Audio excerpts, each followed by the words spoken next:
اس کے پیچھے کی کہانی کیا ہے, اس کے پیچھے کی ڈیٹیلز کیا ہے, مفتی کبھی کو کیا کیا سنائی اور کیوں سنائی. کام کرتی ہیں شوبز سے, انڈسٹری سے ان کا پراپر طریقے سے لنک ہے. اسکرٹ پہننے والی اگر اللہ سے معافی مانگے تو کیا اس کو معافی مل سکتی ہے. باقاعدہ خود مجھے یہ بولا تھا کہ آپ کے پاس تو بہت ہی حسن و جمال ہے, کہ اگر کوئی آپ کو پسند نہیں کر رہا تو آپ جان بوجھ کے جب اس کی ذاتیات پہ, جب اس کے عمل کے اوپر, جب اس کے کریکٹر کے اوپر بات کریں گے. کیا آپ جو انڈیا میں بگ باس شو کر کے آئی ہیں, جس طرح کی ڈریسنگ اور جس طرح کی آپ نے وہاں پہ جو بھی پرفارمنس دی ہے, کیا آپ وہ چیزیں اپنے بچوں کے ساتھ بیٹھ کے دیکھ سکتی ہیں؟ آپ جس کام کے لیے اپنی پرفارمنس دے رہے ہیں وہ دین کا کام ہے اور آپ انہی پہ ہی فوکس کریں. السلام علیکم ناظرین, میں ہوں آپ کا ہوسٹ ساجد ملک. اور ناظرین, آج کی خبر آپ کے لیے پھر سے لے کے آئے ایک ولاگ کے اندر. اس ولاگ کے اندر ہم آپ کو آج کی سب سے بہترین خبر دینے جا رہے ہیں, جو کہ وینا ملک کے بارے میں ہے. وینا ملک نے ایک دفعہ پھر مفتی کبھی کو بہت کھڑی کھڑی سنا دی. وینا ملک نے ایک دفعہ پھر مفتی کبھی کو بہت کھڑی کھڑی سنا دی. اس کے پیچھے کی کہانی کیا ہے, اس کے پیچھے کی ڈیٹیلز کیا ہے, آئیے آپ کو اس ولاگ میں ان ڈیٹیل ساری بات کے بارے میں بتاتے ہیں کہ کس طرح سے وینا ملک نے مفتی کبھی کو کیا کیا سنائی اور کیوں سنائی. آئیے گا ناظرین, سب سے پہلے ہم بات کریں گے آج کہ وینا ملک کے ساتھ یہ سوال کیوں کیا گیا. آپ کو پتا ہے وینا ملک پاکستان کی ایک سیلیبریٹی ہیں, کام کرتی ہیں شوبز سے, انڈسٹری سے ان کا پراپر طریقے سے لنک ہے. ناظرین, وینا ملک نے اپنے مذہبی سفر کے اوپر تنقید کرنے والے لوگوں سے یہ سوال کیا کہ مجھے یہ بتائیں کہ کیا اسکرٹ پہننے کے بعد اگر اللہ سے معافی مانگی جائے تو اللہ معاف کر دے گا. یہ تھا ان کا جواب جب ان سے ان کی بات کے اوپر تنقید گئی, ان کے ڈریسز کے اوپر تنقید کی جاتی ہے, ان کے کام پہ جب تنقید گئی تو انہوں نے یہ بولا کہ مجھے آپ یہ بتائیں کہ ایک اسکرٹ پہننے والی اگر اللہ سے معافی مانگے تو کیا اس کو معافی مل سکتی ہے. یہ تھے ان کے الفاظ کہ کچھ چیزیں انسان کی اس طرح کی ہوتی ہیں جس کی ججمنٹل پاور اللہ نے اپنے ہاتھ میں رکھی ہوتی ہے. کسی کو معاف کرنا نہ کرنا یہ میرے اللہ کے ہاتھ میں ہے. وہ چاہے تو جس کو مرضی معاف کر دے, وہ چاہے تو کسی کو معاف نہ کرے. اسی کے ساتھ وینا ملک نے یہ بولا کہ میرا پچھلی دفعہ حجاب کو پراپرلی اپنے اوپر یوز کرنا اور پراپر اس کا استعمال لانا وہ بھی اس وجہ سے تھا کہ مجھے روحانی طور پہ پراپر طریقے سے ان سائڈ یہ چینجنگ محسوس ہوئی تھی, اس وجہ سے میں نے وہ پراپر طریقے سے حجاب پہننا شروع کیا تھا. اسی کے ساتھ وینا ملک نے مفتی کبھی کے بارے میں یہ بتایا کہ مفتی کبھی تو خود ہر اداکار کے اوپر خفیہ نظر رکھتے ہیں. اب خفیہ نظر کس طرح کی ہو سکتی ہے ناظرین, یہ تو آپ سبھی بہترین طریقے سے جانتے ہیں کہ کس طرح کی خفیہ نظر کی وینا ملک بات کری تھی, جو کہ مفتی کبھی کی دوسری اداکاروں کے اوپر ہوتی ہے.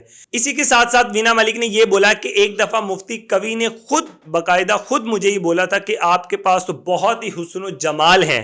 تو اس کے اوپر وینا ملک نے کہا کہ جب میں نے ان سے یہ سوال کیا کہ آپ مجھے یہ بتائیں کہ آپ کو کیسے پتا کہ میرے پاس حسن و جمال ہے, تو اس کے اوپر وینا ملک کا یہ کہنا تھا کہ مفتی کبھی صاحب بہت زیادہ غصہ کر گئے, بہت زیادہ ان کو یہ بات روڈ لگی.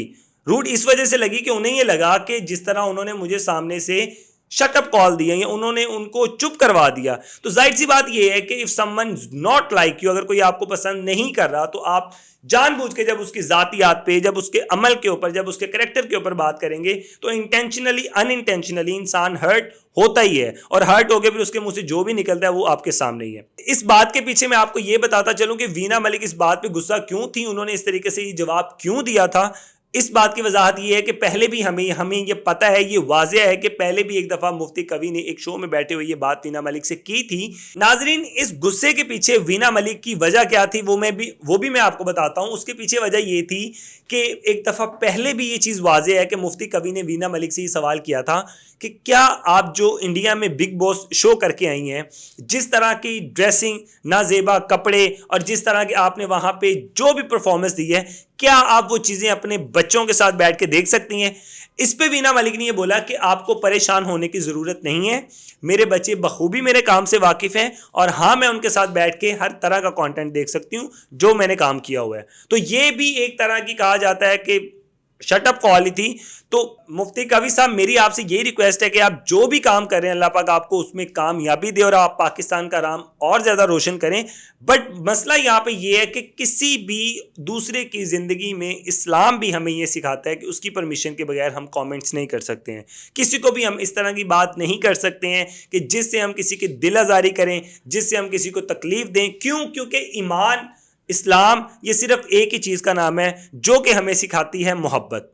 محبت ایک ایسی چیز ہے کہ اگر اس سے ہم کسی کو کوئی بھی میسج کنورٹ کرنا چاہتے ہیں، اگر کوئی انسان صحیح کر رہا ہے، کوئی انسان غلط کر رہا ہے، تو ہمارا جو رستہ ہے اس کو سکھانے کا، وہ اسلام بتاتا ہے کہ وہ ایک ہی ہے، اور اس رستے کا نام ہے محبت۔ انسان اپنے محبت سے، اپنے بیہیویئر سے بڑے سے بڑی نیگیٹو چیز کو بھی چینج کر سکتا ہے، بڑے سے بڑے غلط ایٹماسفیئر کو بھی چینج کر سکتا ہے۔ اگر انسان چینج نہیں کر سکتا تو وہ صرف ایک چیز ہے، جو انسان خود کو نہیں دیکھتا، دوسروں کے اوپر ایلیگینٹ کرتا ہے، باتیں اٹھاتا ہے، دوسروں کو پوائنٹ آؤٹ کرتا ہے، ہرٹ کرنے کی کوشش کرتا ہے۔ Alternatively we need to use those words جن سے دوسروں کو خوشی ملے، جن سے پازیٹیوٹی پھیلے اور ہمارے ارد گرد ایک پازیٹیوٹی کا ماحول کریٹ رہے۔ تو میری آپ سے بھی یہی ریکویسٹ ہے کہ آپ جو کام کر رہے ہیں وہ پازیٹیوٹی کا ہے، چھوڑیں ان چیزوں کے بارے میں بات کرنا، کون کیا کر رہا ہے، کون کیا نہیں کر رہا، یہ کام ہوتے ہی رہنے ہیں۔ آپ جس کام کے لیے اپنی پرفارمنس دے رہے ہیں وہ دین کا کام ہے، اور آپ انہی پہ ہی فوکس کریں۔ اور اسی کے ساتھ میں ریکویسٹ کرتا ہوں اپنے ہوسٹ کو دیجیے گا اجازت،